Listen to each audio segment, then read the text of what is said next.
Huluween has slowly become a fun little time of year. I don't know. Let's call it a tradition now on Hulu for the spooky season. And yeah, sure, some are hits, some are misses, some upcoming ones that literally made me throw up. I still don't like you, Mr. Crockett. Seriously, I threw up in like the first 5 minutes. But we're not talking about last night's spaghetti. We got Sarah Paulson doing what she does best.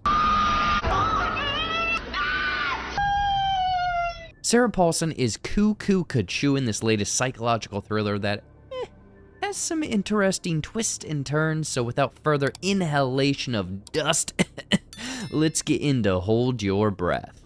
Kicking things off in 1933, set on the Great Plains of the Oklahoma Panhandle during the old Dust Bowl, as it's working its destructive forces through the southern Midwest.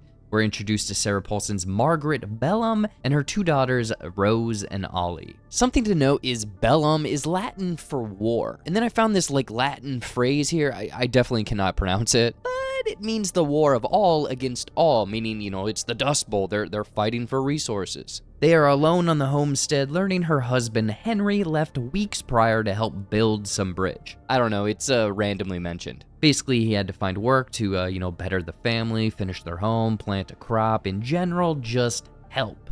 This is because there's dust everywhere. It's also established that Margaret had unfortunately lost a different daughter to scarlet fever only 5 years earlier. A real shame. But hey, it could have been worse. It could have been like a curious case of emerald diarrhea. Moving on, Margaret and the girls spend their days cleaning, dusting, chores around the homestead, and traveling into town for group bonding, rest, and religion with the others at the old one-room church.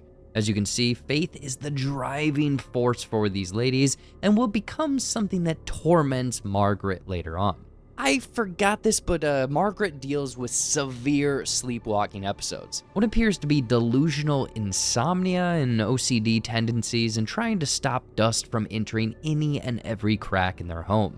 It's heavily hinted that this is a major problem, so therefore she was given sleeping pills from the local doctor man and locks the girls in their own separate room to eliminate any sort of violent misunderstanding. Now you're probably thinking why doesn't this chaotic woman just take the kids and leave the house? Unfortunately, she has to stay here, or she planned to stay here until she heard word from her husband to head his way to wherever this bridge is. Enter the main antagonist of the story, not the Dayman, or the Nightman, but rather the Gray Man. So tall-tale, supernatural mumbo-jumbo who claims to be one with the dust. And he can slide through any crack and get inside of you to do terrible things. At first glance, tying in with the already heavily emphasized religious aspects, this is more than likely a story of evil, mistrust, basically the badness of life seeping in if you're not too careful. Heck, the storybook even mentions angels, so yeah. Now, this Gray Man delusion is combined with the story from the church ladies about a crazed drifter fiend on the loose, which is who Margaret and the others claim to be getting glimpses of, and eventually revealing himself in the barn once Margaret learns that their cow, their only source of food and nutrients, is dried up. Honestly, this freaked me out because it felt like something from like a cow and chicken cartoon. It was unsettling, unnerving. I did not like this clear liquid coming out of this cow. Enter Wallace Grady, a shady drifter type who seemingly knew Henry, Margaret's husband, and appears to have healing powers of some sort. Think John Travolta in Phenomenon, or like that dweeb from Powder, but with a tan actually.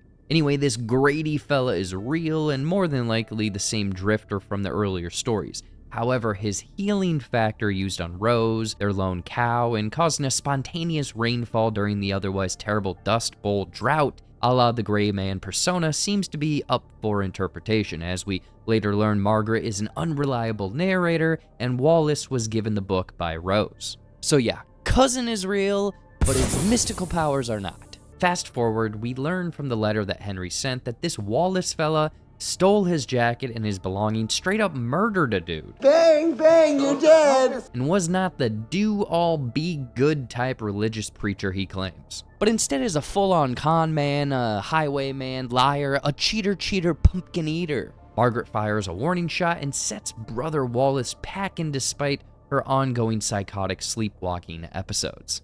Now a quick musical break. Bed.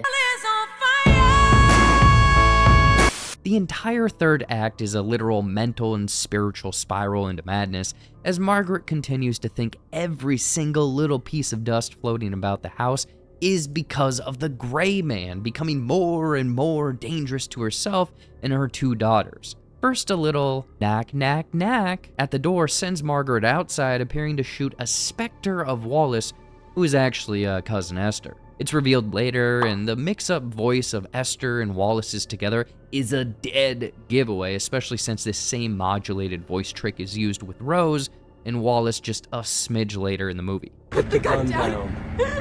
Mommy, I'm really scared. You have to trust me. You have to wake up. Rose confronts her mother about her sleepwalking shenanigans with all of the goofy shit that's been going on, but she's still set on the fact that the Gray Man is the cause of it all.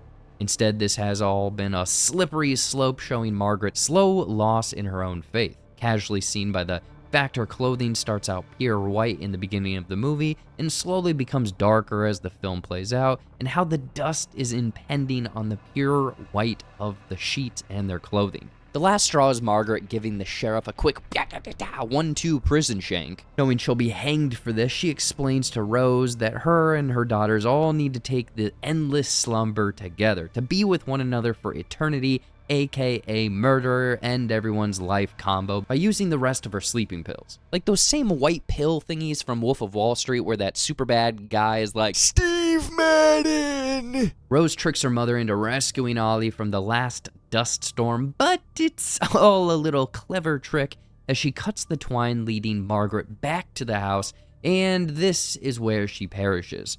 All tying in with the religious undertones of this movie. Dust to dust, ashes to ashes, the cycle of life continues as Margaret is exactly where the opening of the movie showed her, saying, "Bruise me, bloody me, before you hurt the kids," as she approaches the endless sleep, the sought after lush green wheat fields from her past.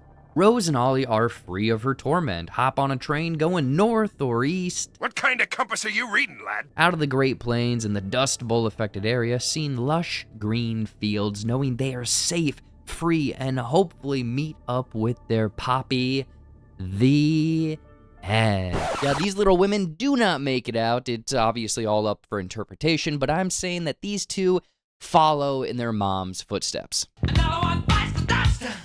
Multiple things feel off about this final scene, so let's put on that detective hat. First, their clothing looks far too crisp and clean for having gone through what I assume was multiple dust storms. Then there is the slight dust particles Rose sees on the train, meaning that the dust is still with them. It seems a little interesting that they are on a train, despite it being mentioned 2-ish times in the movie that the dust storms had caused the train to skittle off of the tracks. The ending clank and banging of the railroad tracks isn't that at all, but rather the banging of the house shutters from the storm. And the final nail in the coffin is the same lush green plains, looking very similar to that of Margaret's final vision. Green can be tied to nature, specifically fertility. And what's another thing that symbolizes fertility? Peaches! Moving to the country, I'm gonna eat a lot of peaches. Rose and Ollie couldn't make it out alone, saw that they only had one way out, ate the spiked peaches, and are taking the old train ride into the great beyond. It's all there, black and white, clear as crystal. Good day, sir. Honestly, I kind of dug Hold Your Breath from like this thought perspective. Lots of moving pieces and symbolism really tying in with someone's faith and the loss of that faith in otherwise difficult times. Very relatable. Sarah Paulson is also a winner. Her and cousin, who I did not know this was actually Ebon Moss, because my TV's brightness was like peak vampire levels, but I thought their chemistry was solid.